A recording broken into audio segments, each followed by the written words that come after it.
দেখেন গাইস, এটা আমার একটা আপুর হচ্ছে গাছ। দেখেন কত সুন্দর, কতগুলা গাছ লাগাইছে দেখছেন। এই গাছগুলো যদি আপনাদের ভালো লাগে, আর আপনাদেরকে আমি একটা কোশ্চেন করব, এগুলা কি কি গাছ? ওকে বলুন তো, আমি আরেকবার ভালো করে দেখাচ্ছি। আমি অত বেশি গাছগুলা হচ্ছে জানি না। এই যে দেখেন, এই যে দেখেন, তারপরে এই যে দেখেন, এই গাছটা কম বেশি সবাই চিনেন।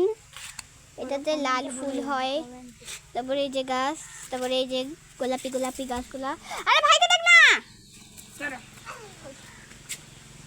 এই গাছ, তারপর এই যে এইটা কি গাছ? এইটা হচ্ছে বিশেষ এক ধরনের। এই যে দেখেন পাতা, এগুলা কি গাছ? এগুলা বলেন তো। বলে যাবেন এগুলা গাছ কি কি।